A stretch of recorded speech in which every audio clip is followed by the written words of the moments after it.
Hello, Lutman. Hi. Hi, Nayon. We can see you. All right. Thank you, guys. All right, I'm using my phone now. Yeah?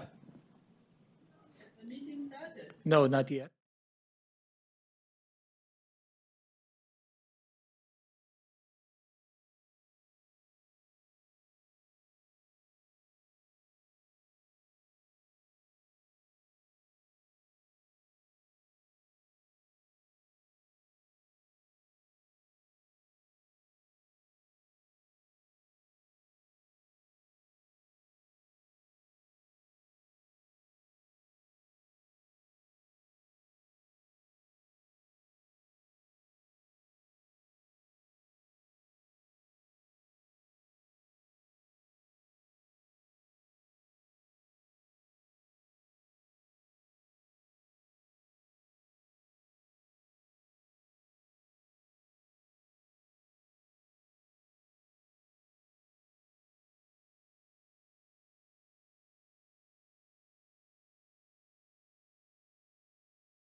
Welcome to IFPRI. Welcome to today's policy seminar, which is also the official launch of the third school meal programs report around the world in partnership with the Global Child Nutrition Foundation. We're delighted to host you here. If you're online, welcome. Please join us on the forums online and look forward to hearing from you. So school meal programs are a fine example of a public investment that governments make to protect our children from health and nutrition risks, socioeconomic risks, and other risks across the life cycle. They're common programs spread out, implemented all over the world with documented effects across health, nutrition, and education. They're particularly good investments because they protect kids today from risks they face, which have very important consequences that turn out to be costs that governments will have to bear if they are not sort of handled properly.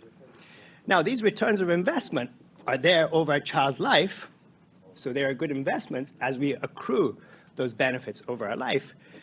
But good news is that these investments also bear fruit beyond the life of a child. So we have evidence now that there are actual benefits in the next generation as well.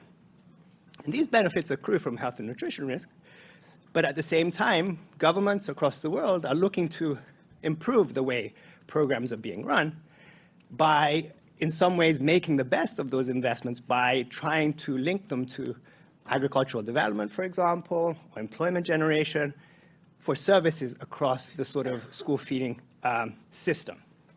However, what we know about these different potential benefit streams is still very much needed, an open research question.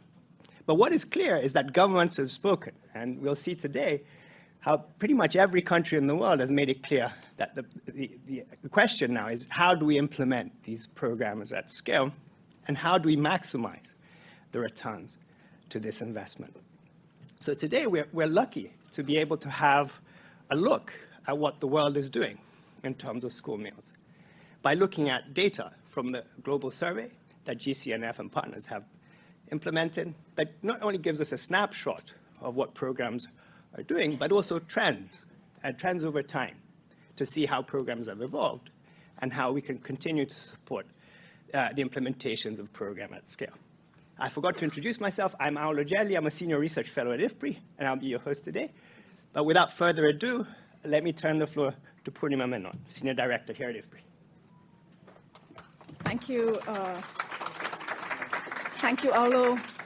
It's wonderful to be able to welcome so many of you back for a policy seminar just a week apart from the last one, focused on a topic that is clearly a matter of great passion and interest to so many of us.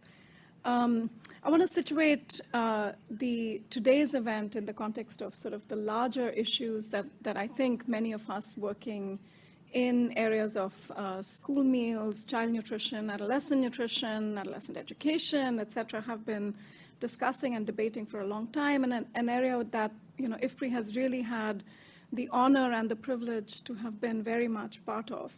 So, in 2021, we were very much part of the Lancet Nutrition series on adolescents.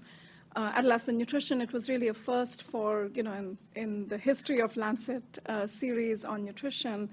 One of the key things that we really called out in the third paper in that series on policies and programs was the critical importance of school-based platforms to deliver what was called multifaceted programs, not just to deliver impacts on nutrition, but also to deliver impacts that really look to the future for people, for the planet. One of the other things that, we were quite deliberate in the context of that was to call out both evidence gaps and data gaps, particularly for the age groups in sort of childhood and adolescence. And the concern really was, well, where are the data sets, the data platforms that give us insights on outcomes for this age group, on the determinants of those outcomes, and crucially, on the reach and quality of policies and programs that reach that group. Now, this is where, to me, the GCNF work, again, it's a collaborative body of work that brings together insights on that one critical platform of school-based programs that reach young people, and looking forward to a set of outcomes that go beyond education and nutrition, but really take that multifaceted view. And so, I think the history of this is that data on large-scale school programs has, of course, been historically fragmented. It's been inconsistent, partly because of how these programs have been developed, programmed, and implemented and monitored around the world. What is, I think, really remarkable about the GCNF effort is that it recognizes that and yet tries to bring together very efficiently, I would say, knowing what the GCNF team and your network is like, a really comprehensive database on national and large-scale school-based programming that touch many facets of the school-based program. So it has, and we'll hear about it very soon, comprehensive global data on the coverage, the financing, the laws, the policies, the beginning of the implementation. I think this was one of the first years where you have data also on homegrown school feeding and what that looks like across countries. So, the way that I see it is this is a data set that is an entry point for us to begin to have both globally as well as regionally and nationally some very important conversations about where school meal programs lie in policy landscapes and what more do you want to see in any of these contexts. So on behalf of IFPRI, I know that Harold and Aulo and others have been great partners of Arlene and her team over the many years. We're very grateful to have been able to contribute to the survey from that perspective, but more than anything, really grateful to have the opportunity and the privilege to create this platform and host this platform for dialogue with you, so we can really hear about the results and the insights from the survey itself. As Aulo mentioned, this event sort of bookmarks another one that we had last week on the evidence on school meal programs. And I know many of you spent a few days at IFPRI deliberating on that evidence agenda. So I think one of the conversations that I hope unfolds from here is, where do we situate efforts such as the Global Child Nutrition Forum's, the survey here in the landscape of that larger set of evidence and data needs? How do we continue to bring attention to it? And how do we update the survey itself to contribute to seeing how the research agenda and the policy agenda is playing out? I'm really looking forward to hearing again about the findings of the survey. I did have a preview of it in Osaka, and to hearing from so many partners in the room and online on your own insights on what we do with it looking forward. So again, on behalf of IFPRI and our leadership team, I welcome you all to IFPRI, welcome our colleagues who are joining us from online, and hand the program back to Aulo. Thank you. Thank you very much, Purnima. So without further ado, we're honored to have Ms. Mary Muinde we will be delivering remarks on behalf of the First Lady of Kenya. Mary is the Chief of Staff of the First Lady of Kenya. Mary, the floor is yours. Thank you.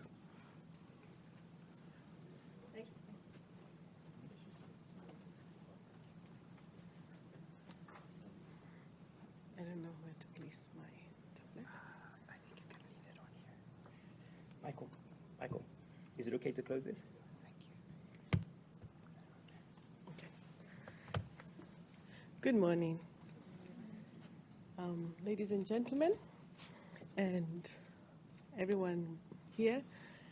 It's an honor and a privilege to join you for the official launch of the third School Meals Program Around the World report, a remarkable collaboration between the International Policy Research Institute and the Global Nutrition Foundation. So this report we are launching today is more than just a data and statistics. I was just going through it, and it's amazing. It's quite an amazing report.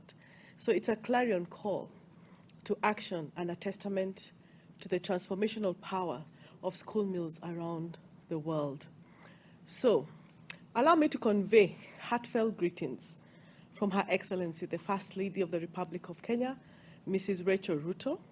She extends her deepest appreciation to the IPCid and the Global Nutrition Foundation for the unwavering commitment in securing the future of the world by investing in our children.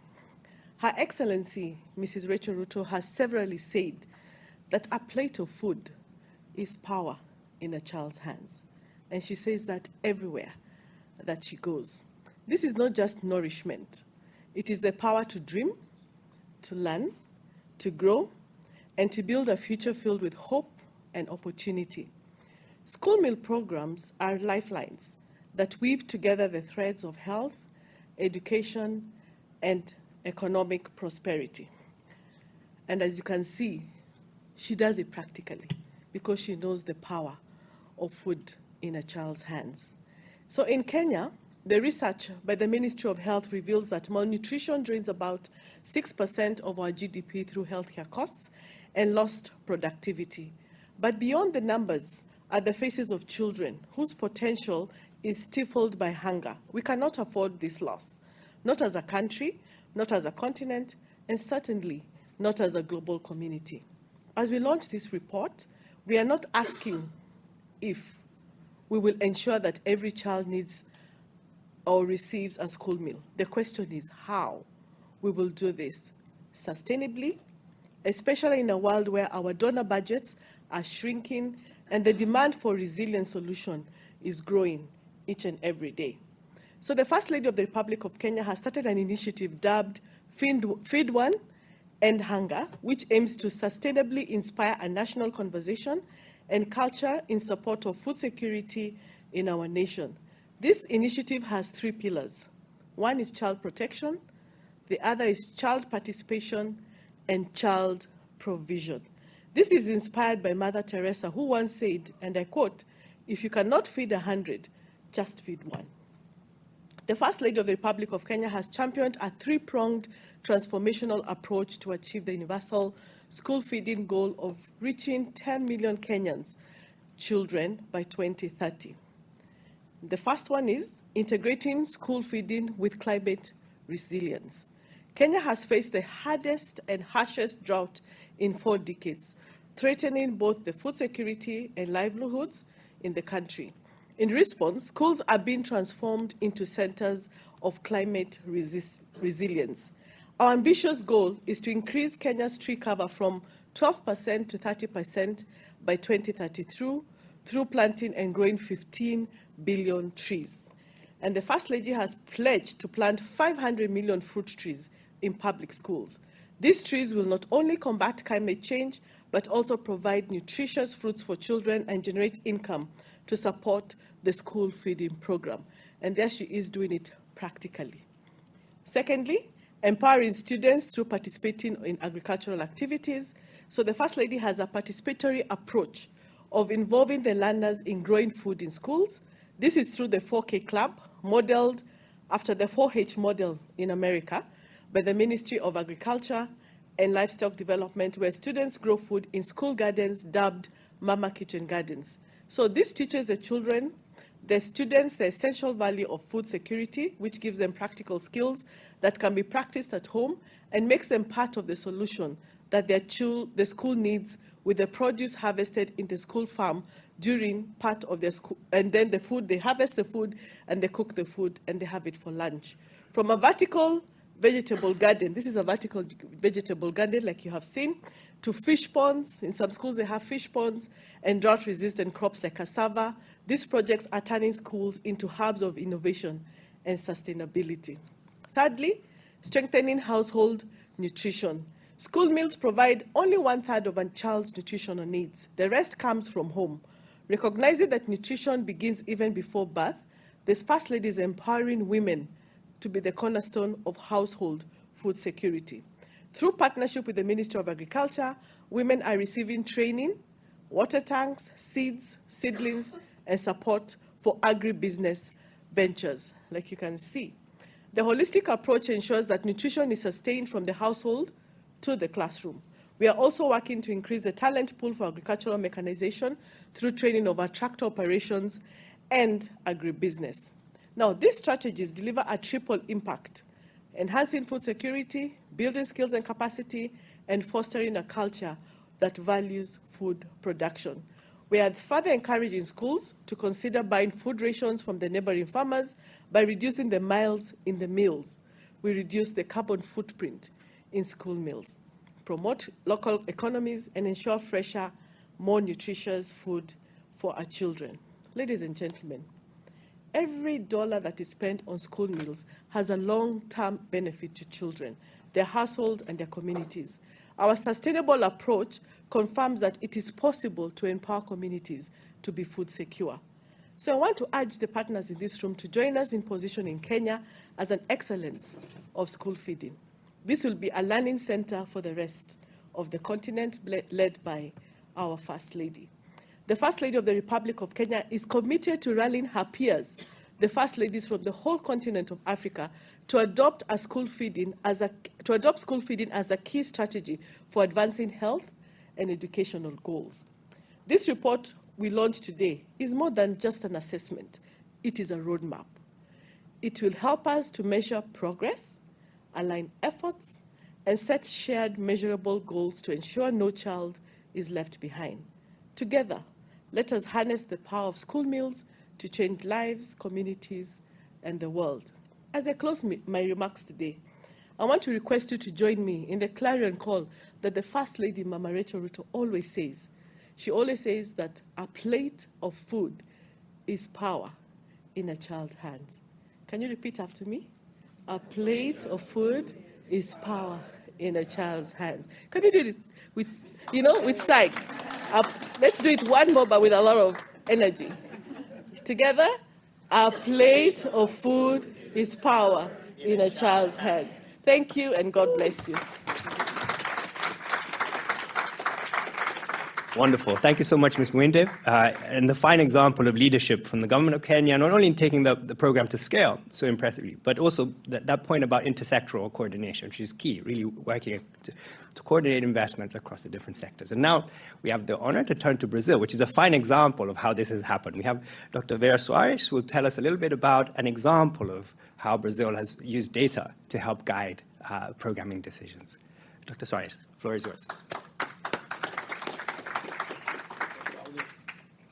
It's really hard to come after such a great performance for Kenya. And also, I'm not only talking about Brazil, I'm here also representing the Global Alliance Against Hunger and Poverty, so I'm going to speak a little bit more about the global challenge that we have ahead, but of course I'm going to mention the Brazil School Meals Program. So first, I would like to thank the Global Child Nutrition Foundation for the invitation to come here, and also IFPRI for hosting us. And I'm here speaking on behalf of the interim coordination of the Global Alliance Against Hunger and Poverty, that mostly based of 3 Brazilians, one from the Ministry of Social Affairs, the other one from the Ministry of Social Development, and myself from the Institute for Applied Economic Research. So the Global Alliance was launched during the G20 Summit last November in Rio, in Brazil.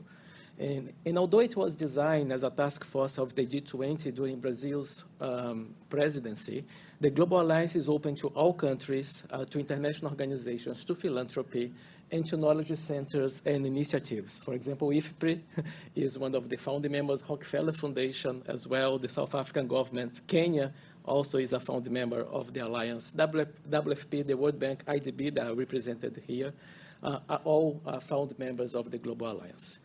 The Global Alliance intends to support countries in the implementation of nationally owned and effective programs to reach SDG 1 and 2, so it's against hunger and poverty, poverty and hunger in that sense. It operates through 3 pillars: a national pillar in which countries commit to a certain, to implement programs to fight hunger and poverty, and also to support other countries with technical cooperation and funding in the case of donors. Whereas the national pillar is open to countries, they can apply to all the other pillars, the finance, the knowledge pillar, but the foundations, the research centers, the international financial institutes, they can only apply for the finance pillar and the knowledge pillar. Data, such as those provided by the Global Survey of School Meals Programs, play a crucial role for the work of the Alliance. They are key to building the evidence base for policy instruments that are going to be supported by the Alliance. At the core of the Alliance, we have a policy basket that's a tool that provides a menu of rigorously evaluated policy instruments and programs that can be adopted by specific national and subnational governments. And school meals are one of the key instruments of the global policy basket, of the Global Alliance policy basket. Although it has been placed under the social protection category, it cuts across several other categories in the basket, such as nutrition, support to smallholder farmers, access to basic service, and integrated programs to build resilience against climate change. Each policy instrument in the basket is illustrated with country examples that serve to showcase variations and adaptations to local contexts and priorities. I would like to take this opportunity to invite those of you who have supported countries in the implementation of school meal programs to submit the examples. As of today, we only have 5 country examples: Brazil, Argentina, Mexico, Haiti, and India, and we need more evidence, more learning, and more inspiration. The global survey of school meals programs can stimulate countries to improve programs monitoring and information systems, enabling evaluations that can answer some of the opening questions highlighted in the global survey report. In Brazil, for example, the use of administrative records on smallholder farmers and the purchase of the National School Feeding Program allowed IPEA, my institute, to design a quasi-experimental evaluation that reviewed positive impacts of the school meals programs purchase on the income of smallholder farmers. More than that, it showed the impact was even higher for those with lower income. The evaluations like that are meant to be supported by the Alliance so that we can increase the knowledge base within the policy baskets. The program in Brazil is a large national program that reaches 40 million students and procures food from 40,000 family farmers, which shows the impact that it can have in terms of agricultural transformation. And more recently, it has also become more nutrition sensitive.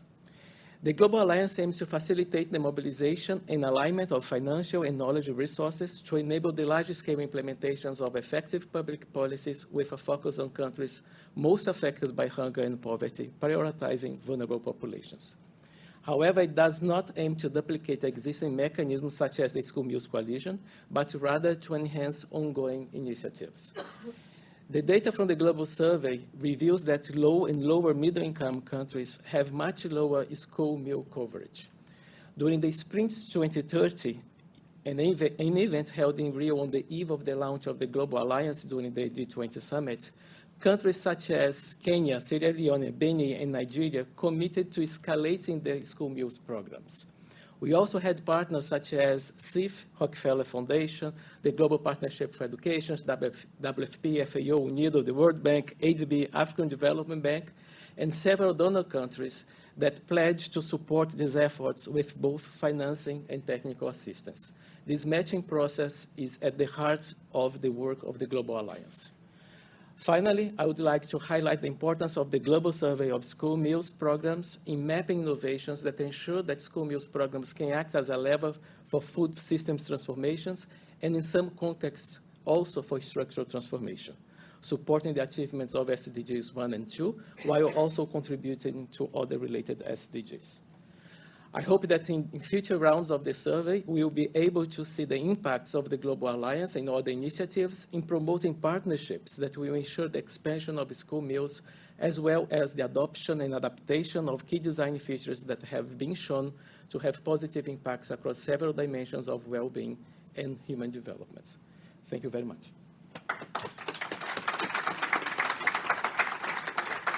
Thank you very much, Fabio. Thanks once again for really highlighting the leadership that Brazil has really spearheaded in the sort of intersectoral fight against poverty and hunger, but also for addressing the evidence gaps in terms of generating evidence on the benefits for smallholders, which is really a clear priority, not just for us in the evidence community, but for governments that are trying to replicate that. Thank you so much. So without further ado, let us turn the floor to Ms. Sediti. She's the director of the National School Nutrition Program in the Republic of South Africa. She'll be joining us online. The floor is yours, Neo. Thank you. Thank you very much, Chair. And thank you to the IFPRI, as well as the Global Child Nutrition Foundation for the invitation. It is quite an honor to once again share our experiences and the case study of South Africa, and greetings to all.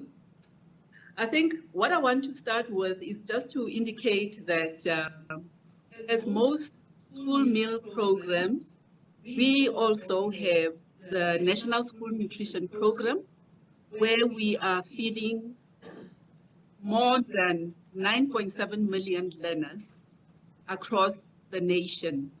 And we are targeting mostly vulnerable children and what we call schools that are ranked in quintiles. So the quintile ranking is from 1 to 5.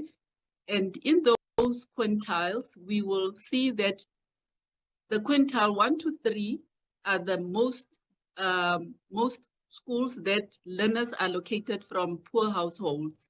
And therefore, in those communities, that's where our priority is in terms of making sure that we roll out the National School Nutrition Program and making sure that it is a whole school meals program. In other words, all learners in a school will then benefit from the meals.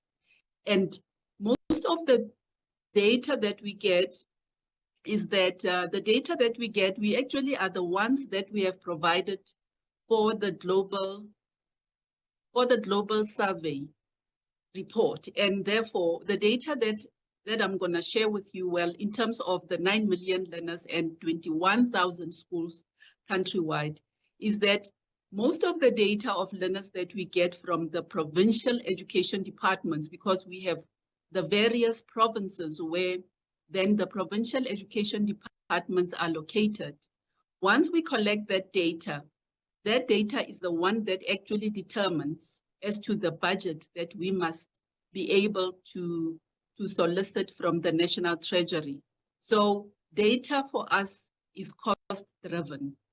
And most of the time, when we do our policy directive, if I may just backtrack a little bit, in terms of our policy directive, the numbers that we have are actually determined in the business planning process. And that business planning process, this is where the provincial education department will then determine the number of learners that will need the meals for that particular financial year.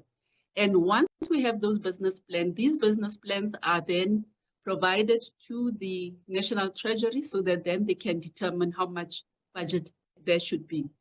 And we have seen that even during the COVID-19 pandemic, there was a surge of parents and households where children were actually in need of meals post the COVID-19 pandemic. And therefore, that in itself translated in the National Treasury actually accessing more funding for us. Despite all the economic challenges that the country is facing, we were in a very fortunate position where the National Treasury actually extended our budget and even increased it substantially in terms of making sure that we accommodate those learners. And one of the other things that I want to touch on is that we use that data for accountability of the provincial education departments.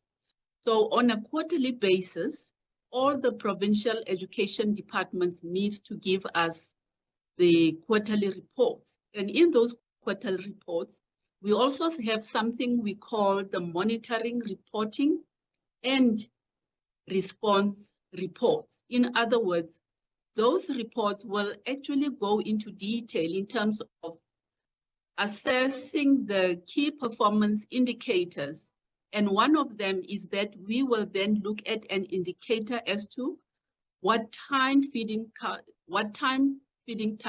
takes place and the quality of the meal. Because in our policy framework, we have actually stipulated as to what each and every school needs to provide in terms of the 3 food groups, I will call it, in terms of the protein, starch, and fruit and vegetables. And if we are using the measurement of the MRR, that we call it the monitoring, reporting and response indicators, we need then to assess as to whether a school has actually met compliance in terms of the gazetted requirements of feeding. And we use that data to actually see the performance of each and every school and the performance of each and every province.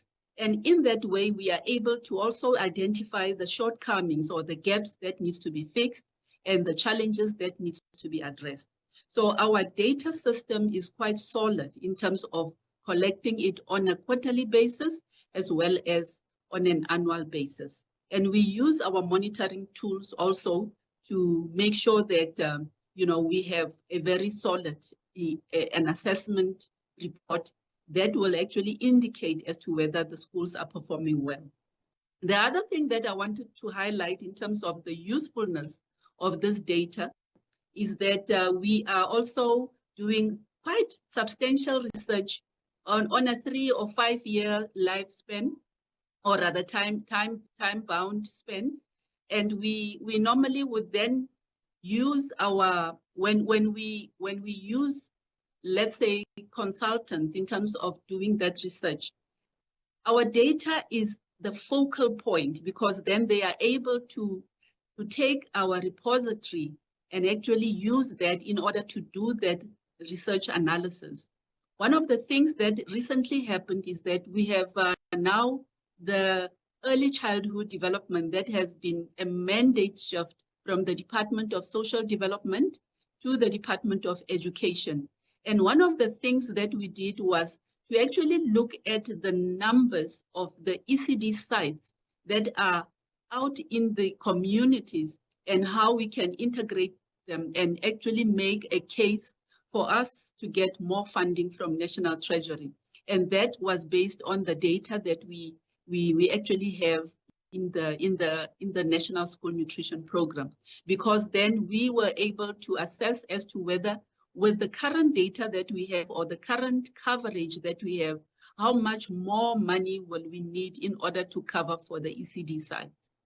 And I think let me just pause there. One of the other things that I wanted to say was to actually indicate, to say the data has also helped us to actually make a comparative analysis of the general household survey. We always see the correlation in terms of the data that has been collected by our Statistics South Africa. That is one of the departments that actually collects the general household survey along, the nation, across the nation.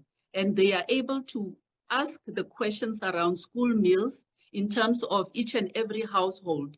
And they are able also to give us the statistics. And we always note that there is a match in terms of the percentages that we have as our data of learners that we are feeding, and what the statistician actually collects data in terms of the general public. So we are really helpful we are really glad and appreciate the fact that our data management system is quite solid, and it's more mature in order for us to actually do policy directives, to do policy review, and also to improve in terms of the school meals that we are providing in schools. So on that note, thank you very much. Wonderful. And thank you for the opportunity. Thank you. Thank you so much, Ms. Sediti. This is fantastic insights on the government processes needed to sort of ensure that we have school meal quality delivered at scale, and the links between financial planning, accountability, and how critical it is to link that to school meal quality. Without further ado, let me turn the floor to Dana Thomas, who's the Managing Director at the Food is Medicine at the Rockefeller Foundation. Thank you. Thank you, Aulo.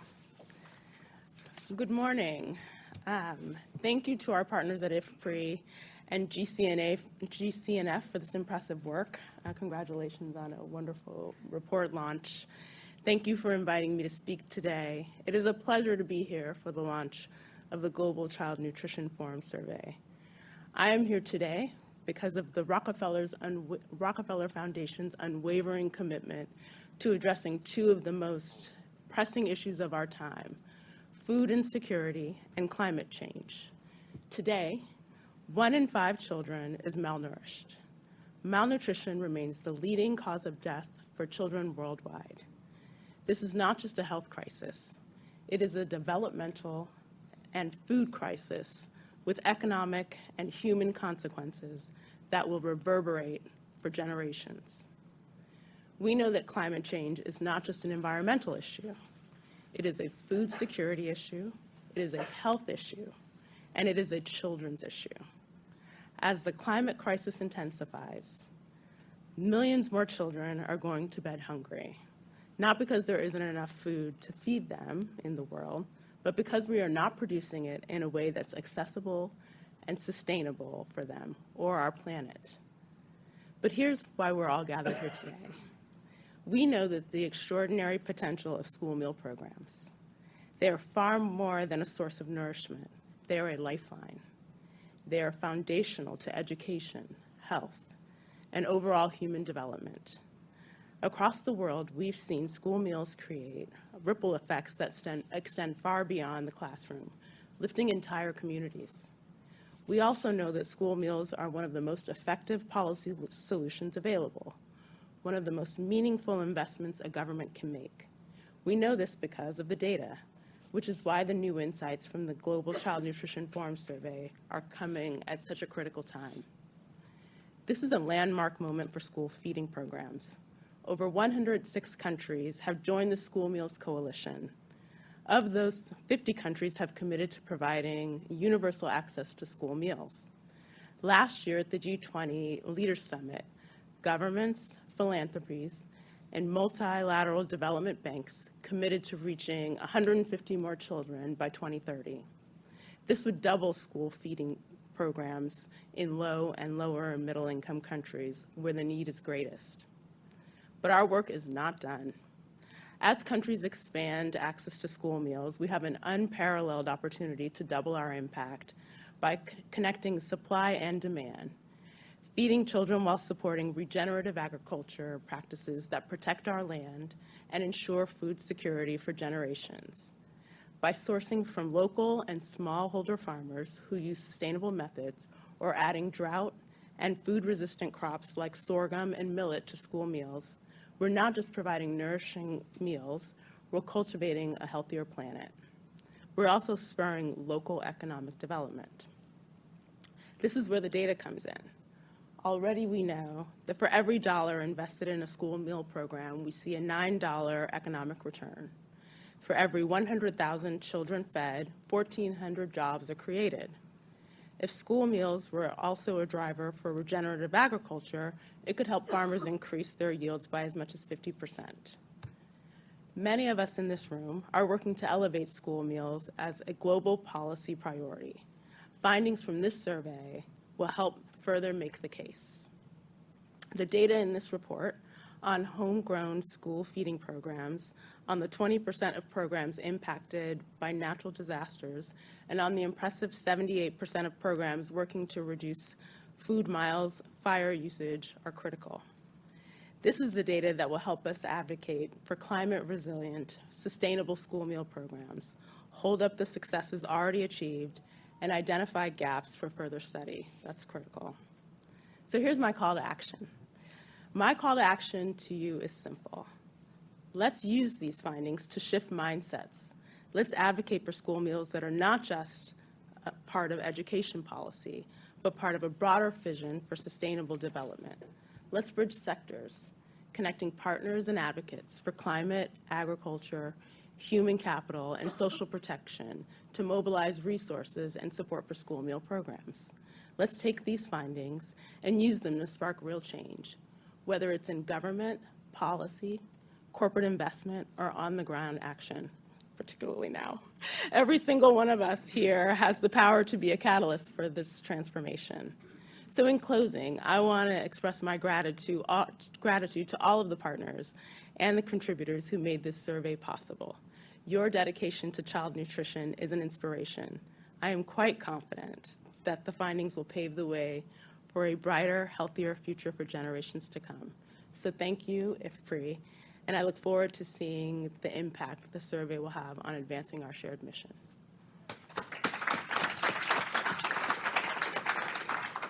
Thank you very much, Dana, for that call to action and highlighting the sort of links across the food system, and really taking care of sort of the environmental boundaries in the planet is a core part of how school feeding programs can keep improving. So I think GCNF team, we've warmed the seat, we've warmed the engine. We can now turn to the meat and the data. So without further ado, let me pass the floor to Arlene Mitchell, the Executive Director at GCNF, to give us an overview of the survey results. Arlene.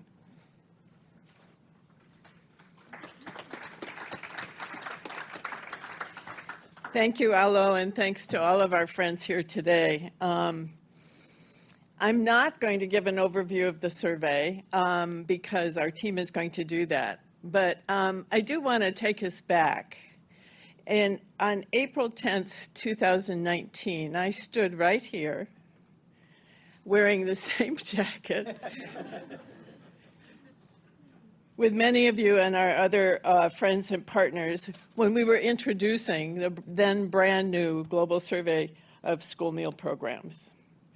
I talked about the more than 20 experts and organizations who reviewed our questionnaire and helped us to improve it.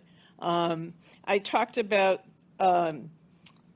how comprehensive this survey was going to be and the effort it would take on behalf of countries to respond to the survey. I acknowledged that no government would be able to answer all of the questions in this 40-some page survey, but I said that we hope that our asking the questions would start them to think about these things and might lead to their ability to answer in the future. I also talked about how we envisioned the survey to be useful to governments, to implementing partners, to researchers, to donors, and others. And today I'm proud to say that much of what we had envisioned back then is beginning, and I emphasize beginning, to happen. The survey is beginning to be used by the global school meal community and by the governments who invest their time and effort in completing it. And it's very exciting. One aspect that I did not speak about at the time was the goal of creating a whole new generation of people knowledgeable and passionate about school meal programs. We are witnessing that happening now, however, and even though the survey did not trigger the formation of the School Meals Coalition and all the wonderful positive energy that has developed around the coalition, we have indeed played a very supportive role in that global movement. And GCNF has had the delightful experience of contributing to a new generation of caring and knowledgeable folks to take up the reins. I would like to be able to introduce everyone on our team and everyone who's helped to make this survey happen. I cannot do that, but I am going to introduce two people on our team who will be speaking next. The first is Liliane Bigayimpunzi. Liliane lives in Burundi and is our global survey coordinator for Africa. She's going to talk a little bit about what it's like to extract information for the survey from our country focal points, and she's going to talk a little bit about what she's hearing from them about using the survey. Following Liliane will be Ayala Wineman. Ayala is our research and survey specialist, and she's the brains of the operation, and she'll be giving you some highlights from the survey that we haven't talked about until today. This fabulous team has worked very hard with government-appointed focal points in nearly every country in the world. They've elicited survey responses that comprise the report that we're presenting today. We thank that global team, and we thank each and every focal point for making this possible. And thank you to all of you who are here participating today, and I hope to see you again when future survey data is ready to share. And I hope we don't have to wait 6 more years for that. Thank you.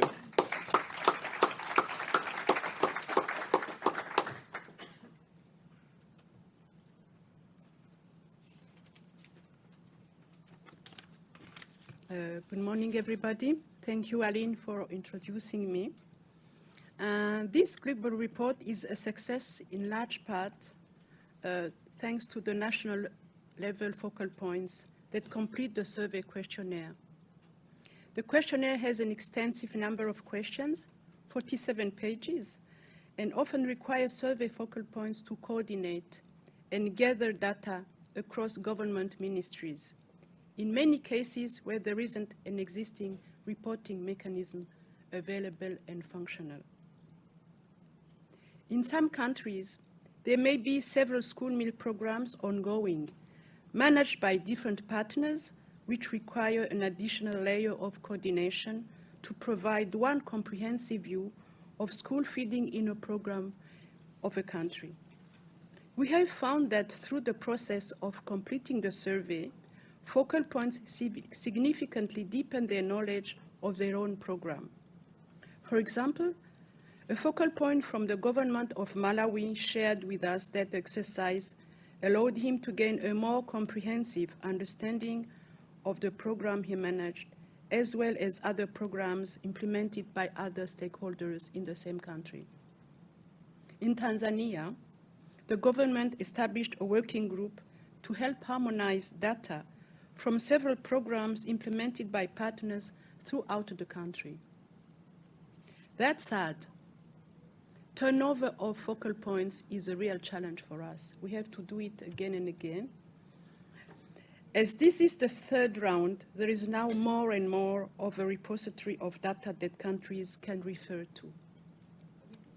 We've also found that once focal points are empowered with this data and develop a process of gathering it, they are able to put in place monitoring tools which helps to anticipate future challenges and start to measure programs' impact.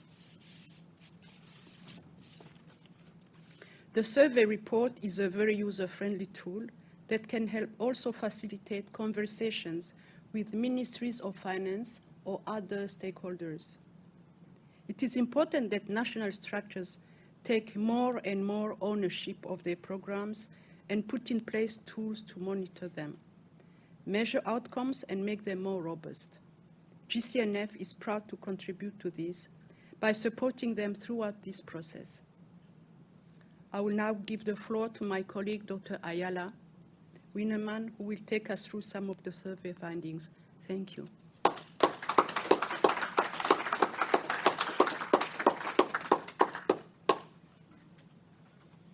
I do have slides.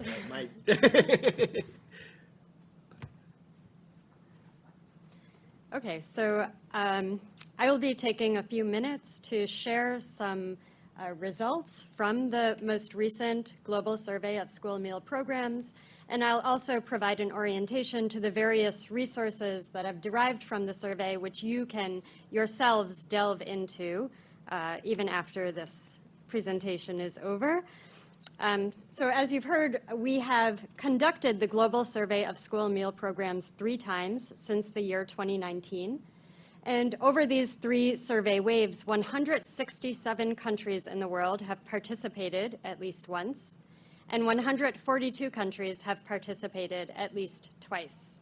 So over time, we're developing this very unique longitudinal data set at the country level, and the rate of participation has increased over time.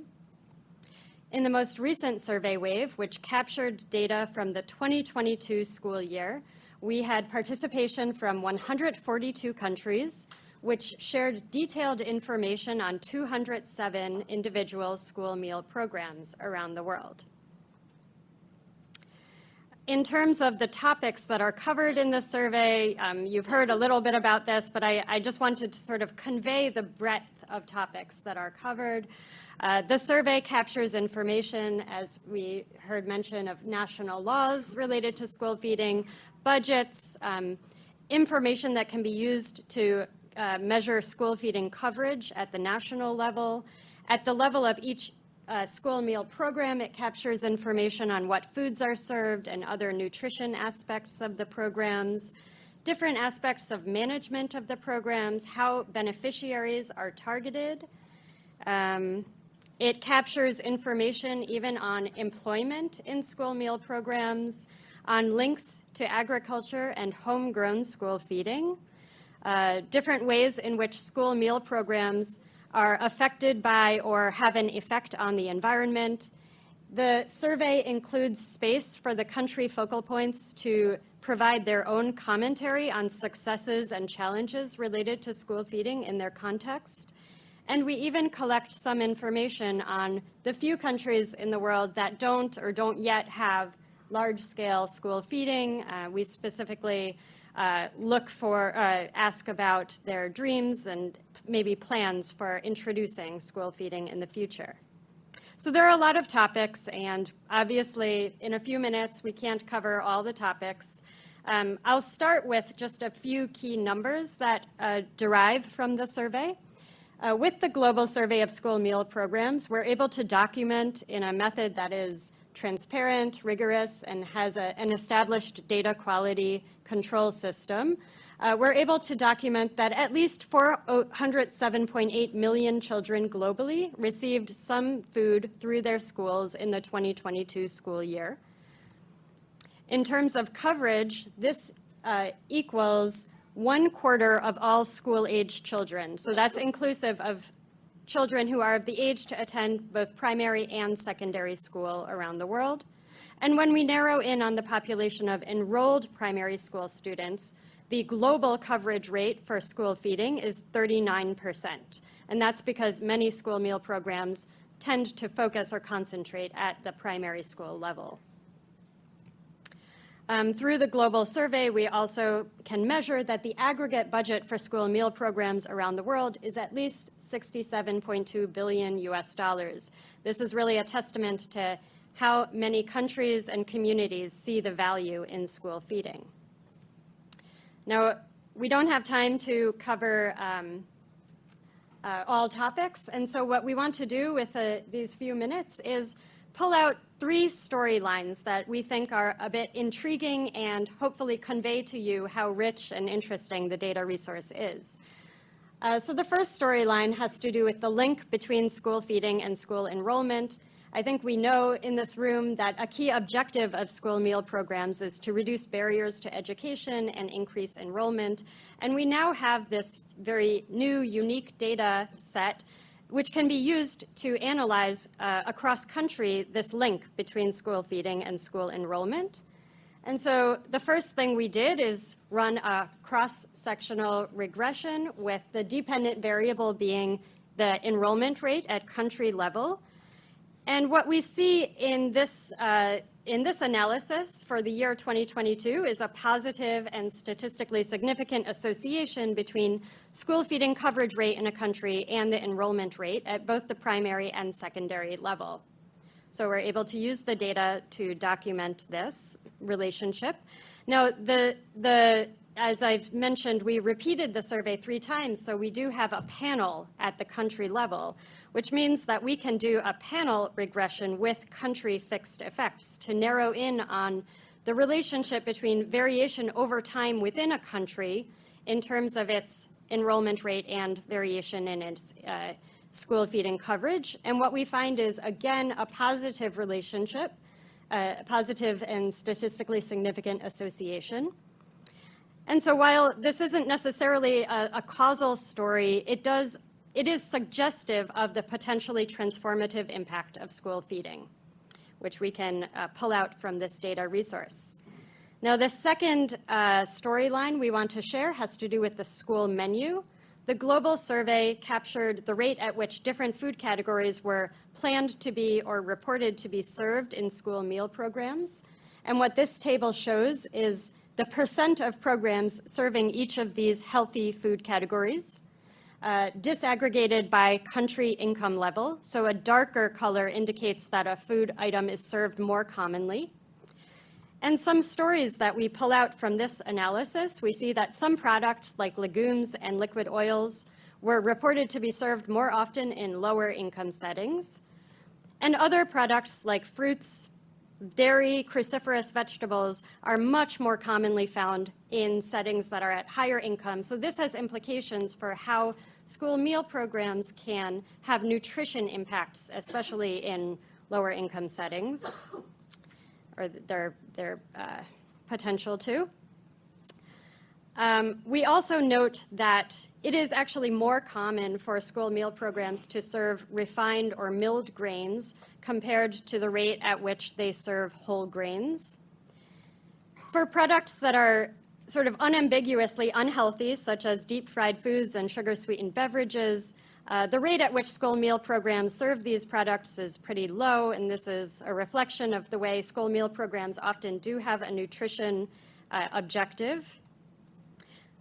We see that the provision of unhealthy foods was more common in higher income settings. You see that it's darker to the right of the screen, and also that programs in upper middle income countries were most likely to serve unhealthy foods, even more so than programs in higher income countries. So this is just a finding that we think is intriguing. It's sort of illustrative of how interesting this data resource is, and we encourage you to dig into it yourselves when you get a chance. The very last storyline I want to share with you has to do with school feeding in a time of emergency. Through the global survey, we found that 60% of programs around the world report that they have been affected by at least one emergency during the 2022 school year, and among those, 18% experienced an interruption to their school feeding operations. So because we have this great data set, first thing we do, throw variables into a regression, where here the dependent variable is an indicator of whether a school meal program experienced interruption. And in the first column, what we find is that certain types of emergencies, especially natural disasters, economic crises, and conflict, were significantly associated with an interruption. When we take each of those three and interact it with a variable for whether a program received government funding, which we think might be an indicator of program resilience, we find that indeed, when a program receives government funding, that is correlated with a reduced likelihood of disruption during a natural disaster. And when we do the same for an indicator of whether a program engaged directly with farmers, we find that the direct engagement of farmers is correlated with a reduced likelihood of disruption during an economic crisis. So overall, I can just say that this seems to indicate that some aspects of program design seem to mitigate the impact of at least some aspects of shocks. And there's a lot that we can say about this, obviously, but we don't have much time. The last thing I'll do is just orient you to the various resources that are available for you to dig into the findings and the data on your own. The first resource is the Global Report, which is available at the GCNF website, gcnf.org/global survey. I absolutely encourage you to check it out and see what jumps out at you. We've also pulled out a much smaller document of survey highlights, and this document has been translated into at least 6 other languages. So that's also available on the website. For every country that participated in the survey and reported information on their large-scale school meal programs, we've created a country report, which is a standardized, colorful fact sheet that illustrates what is happening with school feeding in the country. This can be used easily both to understand what's happening in a country, also to compare across countries, and to compare within a country over time. We've created a set of infographics at the region level and also topical infographics that are drawn directly from the global survey. When it comes to the data, we make the data freely available on the GCNF website, so it's available for anybody to download at the same web address. These data have been rapidly incorporated into major global reports. I would say they serve as a foundation for the World Food Programme's State of School Feeding Worldwide, and this is also a key part of the monitoring mechanism of the School Meals Coalition. We've also put together a fun little interactive dashboard of school feeding indicators based on the global survey, and so this is a tool through which users can select a topic they want to explore and a region they want to focus on, and then play with the data themselves. And we have the intention of producing some articles and briefs based on the global survey as this very new and exciting resource. Last slide. Okay, looking ahead, what do we hope for in the future? We hope that school meal practitioners will use these findings to make data-informed decisions about their programs. We hope that policymakers around the world will use the country reports to learn about school feeding in their countries and also advocate for school feeding. We hope that researchers will access the data and use it as they see fit for their own purposes. We hope development partners will refer to the results in order to identify opportunities and also set their priorities. We absolutely hope that the global survey will be sustained into the future because its value will continue to grow the longer it is sustained. And we are very interested in collaboration. So if anybody in the room has any ideas for potential collaboration, we encourage you to reach out to us and we would love to hear from you. That's all. Wonderful. Thank you so much, Ayala. Thank you so much to the GCNF team. Really commend you for the phenomenal effort. You make it look so easy. I know how hard it is to collect data from 20 countries. You've done it for over 150 for many years, and it's a remarkable public good. I know we're using that data, but now we'll pivot to a stellar panel that will turn to answer the question that Ayala posed, which is really how do we get policies and programs to use this data? And so I'm going to call the panelists to come and join me at the front. We have quite a stellar lineup for you today. We have Marie Tamagnan, who's the Senior Operations Advisor at the Inter-American Development Bank. We have Dr. Mduduzi Mbuya, who's the Director of Knowledge and Learning at GAIN. We have Dr. Beatrice Wamey, who's the President at Nascent Solutions. We have Dr. Mia Blackstad from the World Bank, Social Protection Specialist. And last but not least, the wonderful Carmen Burbano, Director of School Meals and Social Protection at WFP and Director of the School Meal Coalition. So I'm going to pivot. Yeah, a round of applause. So we are running a little short on time. So I'm going to ask you this question, and then you have 4 minutes, essentially, time-bound, to reflect on it. The question is, can you tell us how your institution is using this data from this survey and how countries and other partners could be using this information? So we'll turn it over to Marie, please. Thank you, Arlo, and good morning, everyone. First, I'd like to thank the GCNF and IFPRI for the invitation to speak today. It's really a pleasure to be able to talk about the importance of the global data for our work at the Inter-American Development Bank. I'm going to talk about Latin America and the Caribbean, and I'm going to talk about financing. But first, just to take a step back and contextualize a little bit. Over the past 20 years, Latin America and the Caribbean have significantly increased public education funding. I'm an education specialist, so you're going to hear about education today. Yet per pupil spending is still about a third of the OECD average. So in Latin America and the Caribbean, we're falling short of our educational goals. The pandemic, as we all know, made things worse. Fiscal constraints are tight, and the official development assistance for education hit its lowest levels in a decade in 2022. That's why in 2024, at the Inter-American Development Bank, we increased our investments to the education sector by approximately $1.5 billion just last year. We're providing financing and technical assistance to support evidence-based school reforms, and that includes school feeding programs.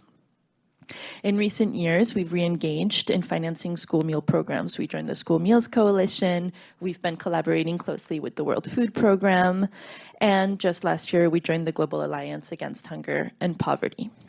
So we know that school meals make a difference. There's no question, and I think I'd be preaching to the choir to reiterate all the evidence that we have. So now, how is this data important?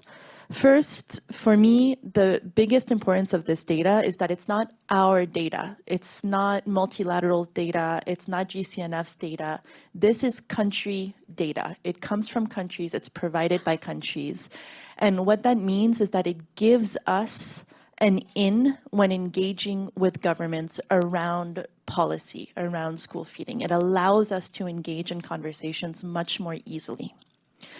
So for Latin America and the Caribbean, the GCNF study brings essential insights, such that in 2022, 66.5 million children in the region benefited from school meals, which is not universal coverage, and in fact, it's less than during the pandemic times, which comes as no surprise. What we also see from the data, and as our colleagues from GCNF highlighted, we have data from 3 different studies now, including budget data. And that shows us that on average, investment in school feeding programs has increased. So this is good news. It has increased, but it's still not enough for coverage. But this allows us to engage in conversations because we know that the interest is there. Governments want to invest in school feeding programs. More often than not, the questions are how.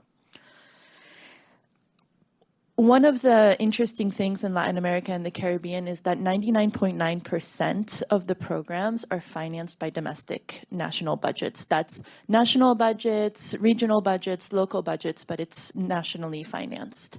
This is different, for example, than if we look in sub-Saharan Africa, where only 48% of budgets are nationally financed. So this is quite significant. Latin America is a leader in school feeding programs.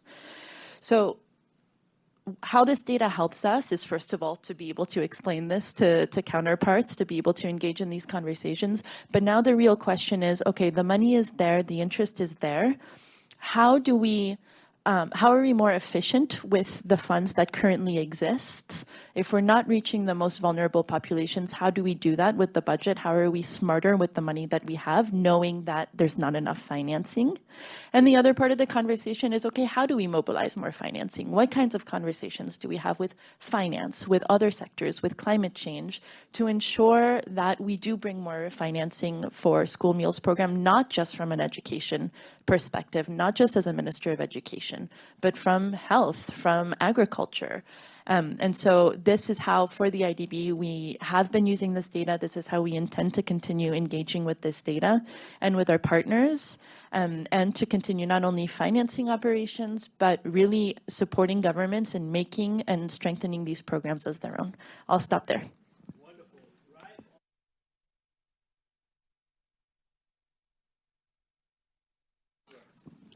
Thank you, Aulo, and thank you, Marie. So how relevant has this report been to GAIN? And let me count the ways. I think 2 dimensions really: perfect timing and powerful substance. I think in terms of how we've related with the data and how relevant it has been for us. So the traditional focus for school meal programs has really been in nutrition and education. And as we heard from Ayala, the focus of the report has increasingly covered more holistic dimensions. And in this past one, issues around economy, around environment, and around social dimensions have been covered quite extensively. And this has resonated for us, and it's led to further interactions and engagement with the data. So how has GAIN used the information from the report? We were fortunate in circling back to the perfect timing element, that we were one of the survey reviewers, so we had the opportunity to get early insights and collaboration with GCNF. And this was well timed for us because we're in the process of thinking about our approach to school food and nutrition. So engagement with the report allowed us to develop our strategy with more data-informed insights. So a couple of areas stood out for us that I would want to touch on before moving on to sort of opportunities and next steps.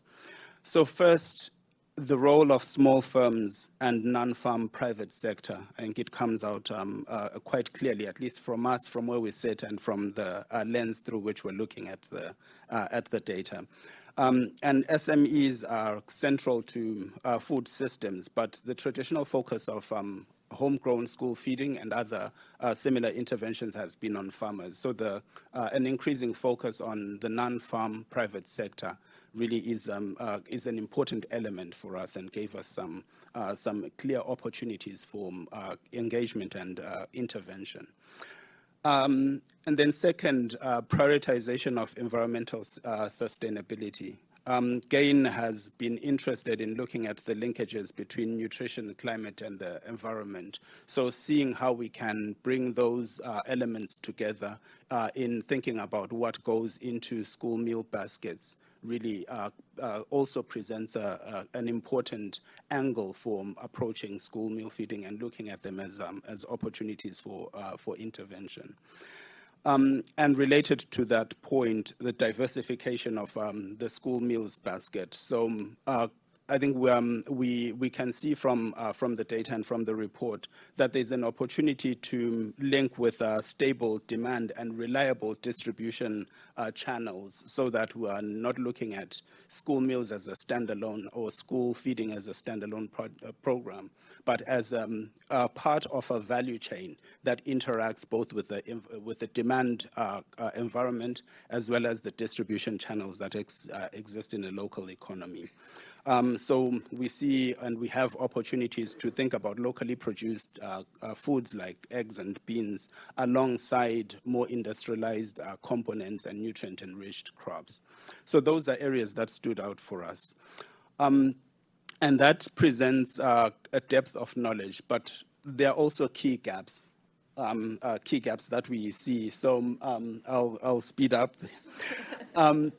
So just touching on a couple of data points, from the respondents in the survey, we see more than 80% who report private sector involvement, but there's only a brief mention of this.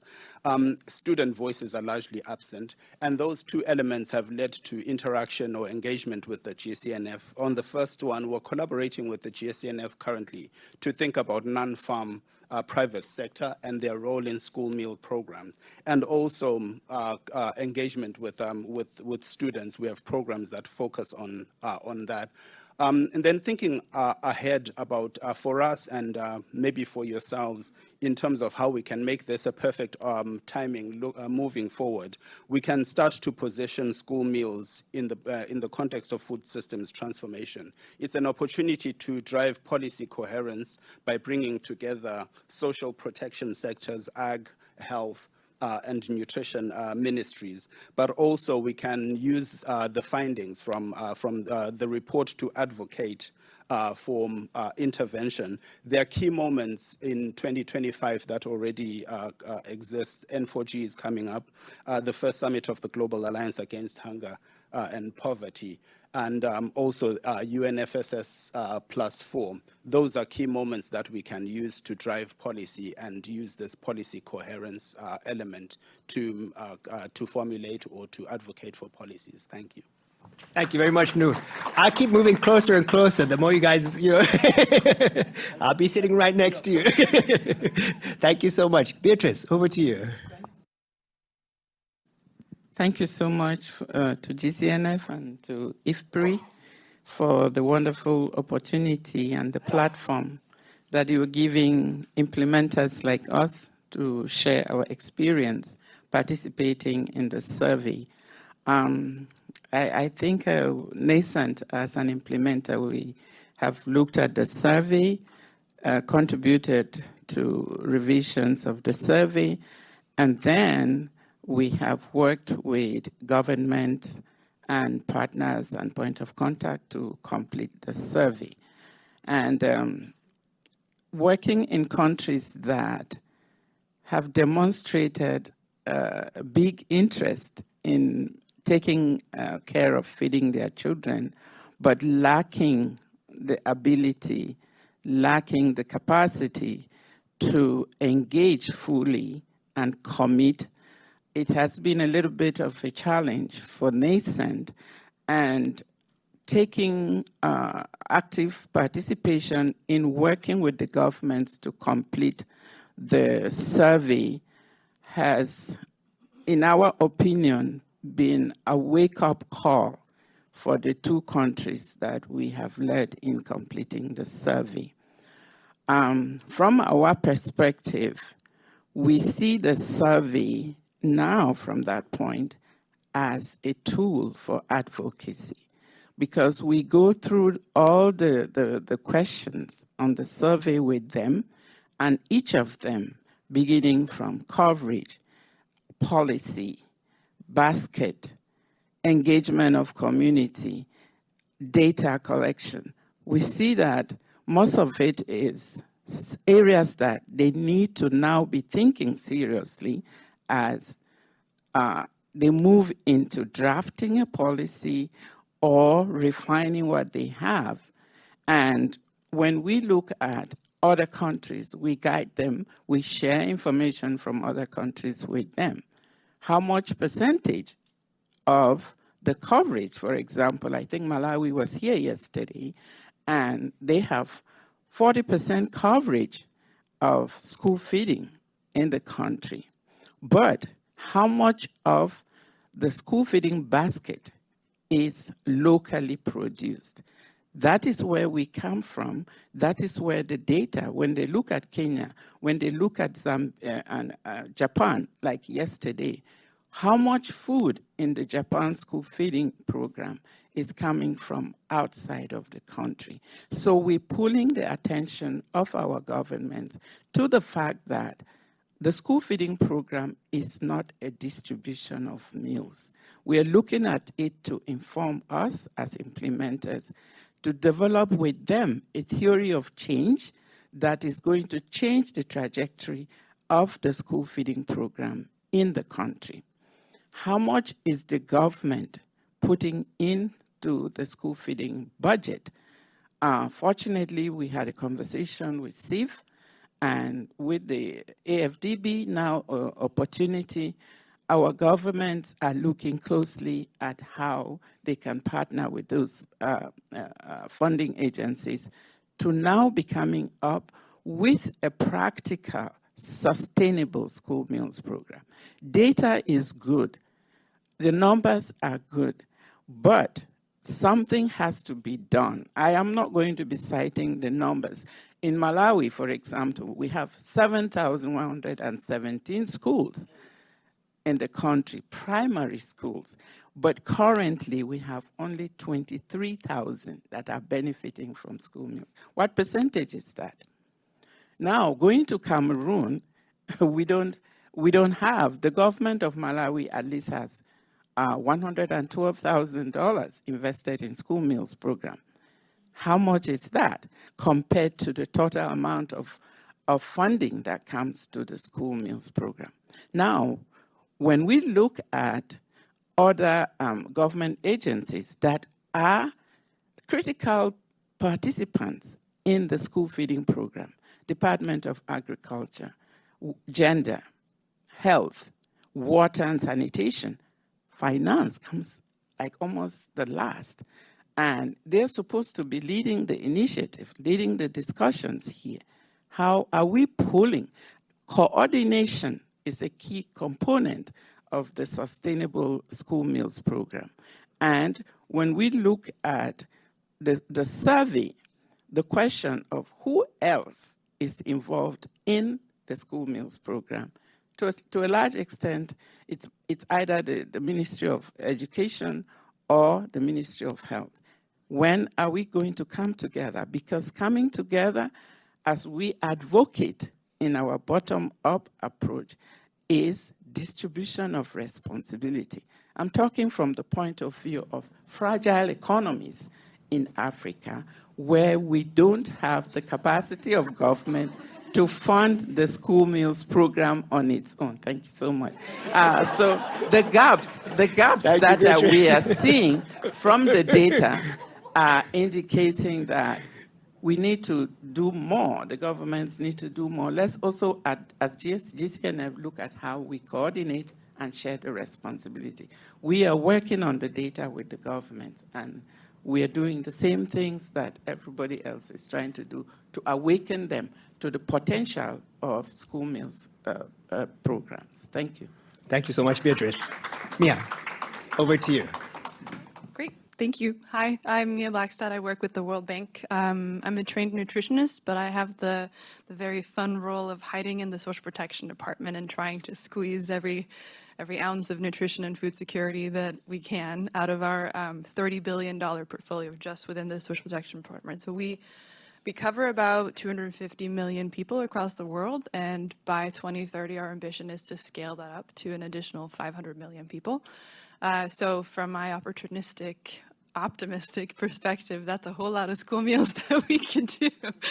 But of course, as the World Bank, we don't come with an agenda. We listen to our clients. So we provide financing and technical assistance at the client's request. But what's really fun is to see how much the client, our governments, are interested in school meals. And so it's just such perfect timing with this third wave of school meal, the school meal survey, because it's giving us really the basis to tailor and to avoid searching across thousands of different databases to try to find the different elements of complex school meals in terms of the data that we need to be able to understand the context, to tailor the programs to the country needs, but we can just find it all in one place.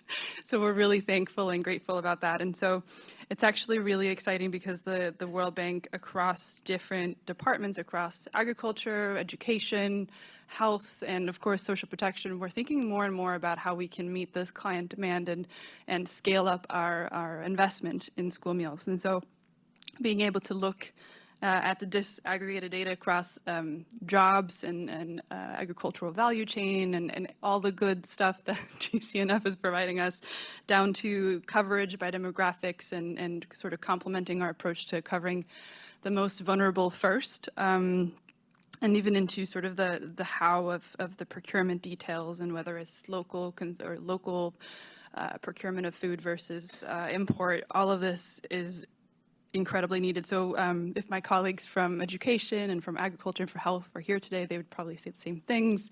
For education, of course, the goal is to improve retention and learning and attendance. In health, there's a big agenda on using school meals as a platform for other health interventions and deworming and sexual education. And then ag, which we're partnering increasingly with in social protection, there's a big opportunity for food sovereignty and using school meals as a basis for local procurement and strengthening the food value chains domestically. So there's a lot of excitement, and it's starting to feel more like working with friends than with colleagues across the board. So we're really grateful for that, and I'm very happy to announce that thanks to outreach from GCNF, we now have the school survey results featured on our internal and external facing social protection database, which is called Aspire. And with funding from the Agriculture Department, we also have been able to set it up on their Global Food and Nutrition Security Database, which is covered under the Global Alliance for Food Security. So that's available. We're trying to help amplify all the good work that's already been done by GCNF. Encourage you all to check it out, but it will be the same results that you can find on this website. But yeah, just in short, I think it's such good timing and such a perfect opportunity for us to come together and really help scale up this really crucial tool for food security. Thank you.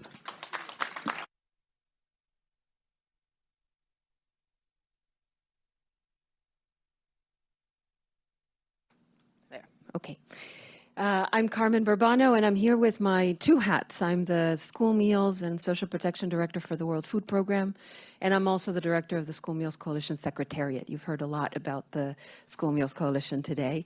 So I'm going to talk a little bit about those two hats that I wear, those two big kind of connectors in the school meals ecosystem, and to make sure that Aulo doesn't go, completely crazy because of his terrible job of keeping track of time. I'm going to be very, very, very nice to you, Aulo, and be very quick. So the School Meals Coalition, many of the speakers have mentioned it, has really, I think, illustrated in the last 3 years this increasing demand, increasing interest and commitment from governments around scaling up these programs that are so important across the sectors that you've heard from this panel and from the previous speakers. We know that investment is increasing. We know that scale is increasing. Obviously, lots of nuances in the data in terms of disparities that we see in countries from different income levels, et cetera. But what I wanted to say was, first of all, situating the work of GCNF, the work of the survey in this broader ecosystem.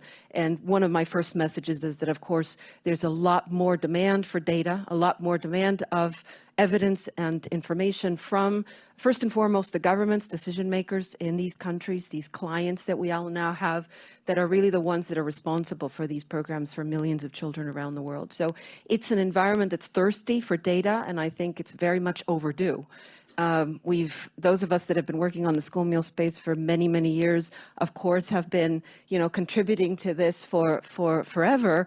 But it's only until very recently that that kind of demand and questioning has come through, and efforts from GCNF and others are really helping to connect to that.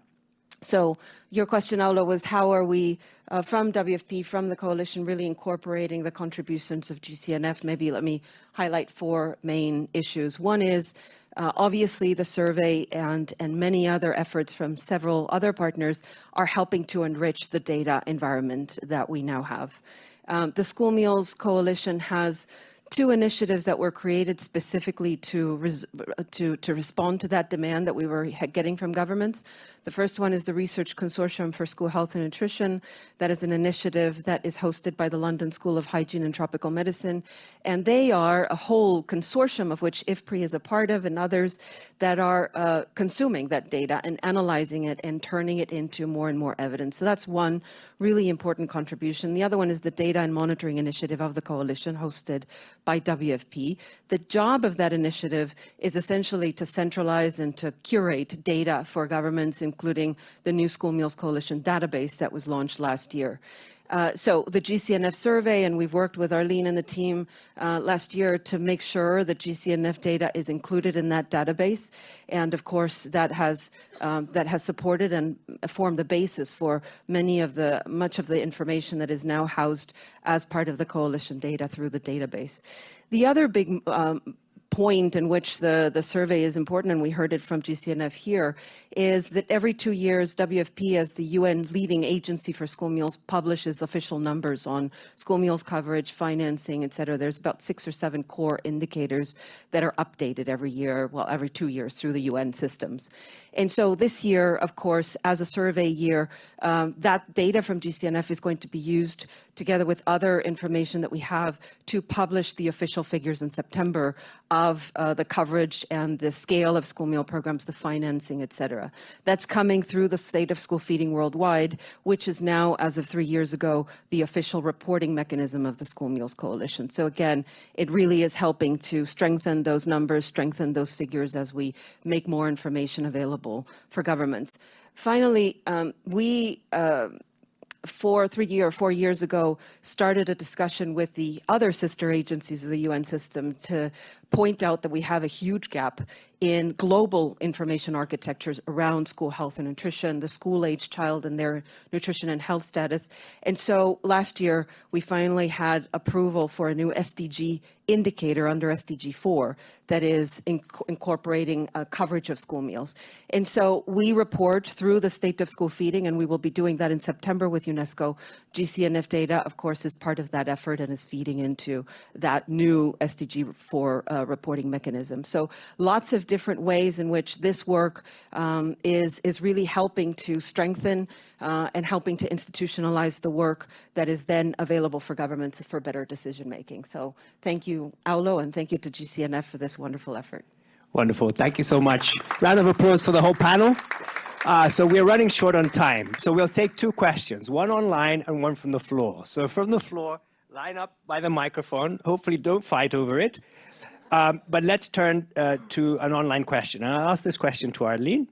The question is there a specific in-country dissemination strategy focusing on specificities and key highlights for each?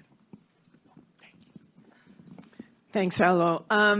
At this point, we've been working with the focal point to be the main spreader of the information of the survey, but we also have had a couple of workshops in our global child nutrition forums where we actually work with governments in person, and it's generally with key managers of the national programs. We work with them to figure out how they can use the survey, how they can advocate with the survey, how they can use it to explain to their policymakers and financial providers better information about their programs.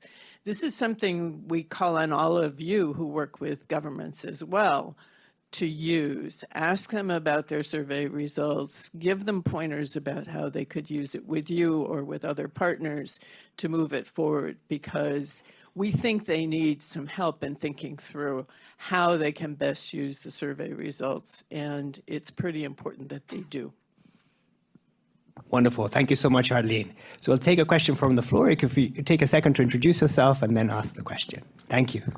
Yeah, thank you very much. You hear me okay? Yeah, my name is Michael Gabriel. I'm with WHH, and thank you so much for organizing this today. This is a really little shining light here in a dark week in our sector. So thank you very much for providing us something hopeful to hold on to and keep us motivated and inspired. My question is about sustainability. And Madam Wamey, you started touching on, I hope I pronounced your last name right. You started touching on some of the issues of fragility, and I'm thinking about sustainability in areas, especially where you were talking about very rural schools, and I have a feeling that what can help sustainability is piling in multiple actors to, as a community engagement strategy. And in the rural areas, that's more difficult because of the dispersed populations, et cetera, lack of access to markets. What are some of the key success indicators maybe in the rural areas? Thank you very much for sustainability. Thank you. Thank you so much. You're touching me at a very, very, very sensitive point, because we look at sustainability when we are talking with our governments, and there is so many African adages of one hand cannot tie a bundle, Ubuntu, all of those. And as I just mentioned, our governments are fragile, not out of bad faith, but it's a situation that they find themselves on. And when I mentioned bottom up, it is because we are seeing that if it's a pyramid, which part of the pyramid is stronger? Is the base. When you come to Africa, what is that base? It is the farmer. It is the smallholder farmer. It is the community. And sustainability at the level of the school, we talked about the fast turnover of point of contact. Fast turnover in government means fast turnover of government, of systems. PTA is one living association, because even if the child is in the school for 7 years, 7 years has 7 iterations of PTA, 7 years of people whose children are being fed. Can we give them, empower them, and let them support the government to feed their children? That's where I see sustainability coming from. In Africa, the PTA is the farmer. The PTA is the smallholder farmer. The PTA is the person who takes care of the water point in the community. So I'm seeing that for us to be sustainable, for us to use this data, let us go down again and see what is the capacity of the smallholder farmer. If we are going, when we're talking about the last mile, when the school, in our schools now, our program in Cameroon was delayed. But guess what? Children are feeding because the food is coming from less than a mile from the family, from the school farm to the classroom. And if these people are empowered, to a large extent, government like in the US is doing regulation and policy. In Japan, we saw the centralized and the decentralized. Decentralized is in the hands of the local government. Local government in Africa is more accountable. Central government is not. Because why? I say I'm calling the spade the spade. The person who is sitting in the central government, guess where their children are? They're in Howard, they're in Harvard, they're in Yale, they're in Paris. They don't care. I'm saying it the truth as it is. Data, I don't know whether we have that data, but I am on the ground. I lived it. So thank you. I don't know whether I answered your question. Wonderful. Thank you. Thank you so much, Dr. Wamey, and thanks for the great question, and thanks for the very sort of inspiring and challenging answer. But sorry for sort of being brief in terms of giving you the opportunity to respond. But we now have closing remarks from a remarkable stakeholder in the world of school meals. We have Catherine Bertini, the former executive director of the World Food Program and a formal advocate for school meal programs. Catherine, the floor is yours for 5 minutes. Thank you so much. Thank you very much. And hello to everyone. I have 4 points to make. One is, you know, in this world where there's a lot of questions about what to do next, who thinks what is good, who thinks what's effective, who wants to spend money where, it is really, really heartening to be part of this conversation and to listen to so many very articulate, very thoughtful people who are ear deep into this work for feeding children in school, whether from a big institution, from a government, or from a small but amazingly effective group like GCNF.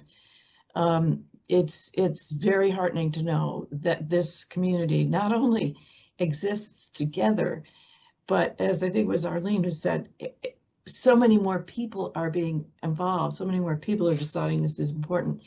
And, you know, we can't move very quickly alone, but together we can move mountains. And I used to tell my graduate students that if they have some issue that's really, really important to them, and they see that it's on the rise, pounce, get involved immediately and see what and where you can help. But this is not only pounceable, this is happening. And it's really very, very exciting. And when we listen to governments like Kenya and Brazil and South Africa, we know they've been leading the way for a long time. And now there are so many more who are joining them, and so many more organizations who are getting involved. So one of the reasons, of course, also are the data that are showing so much more impact.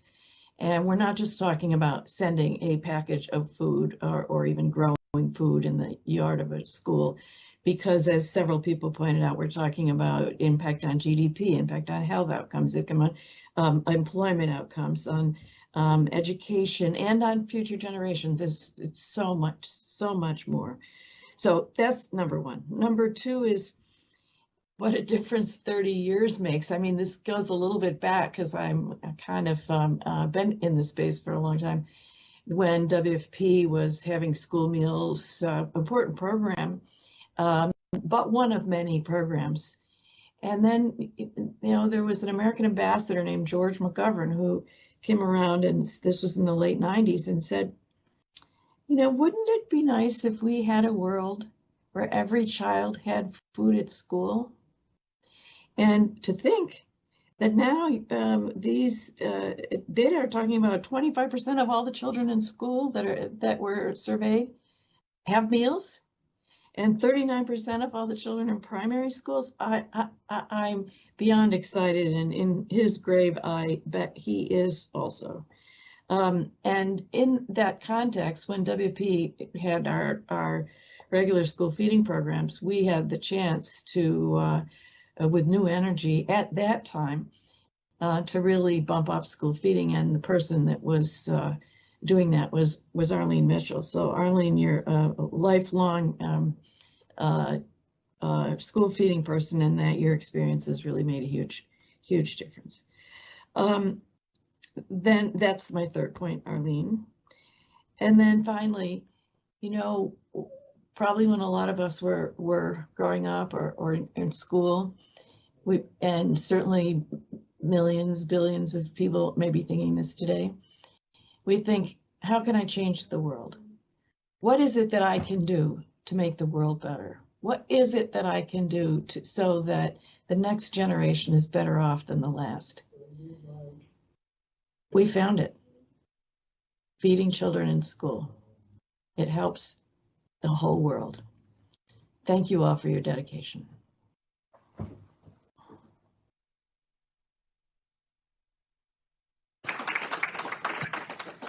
Catherine, thank you so much. Thanks for your patience, for being online all this time, and thanks for the inspiration, as always.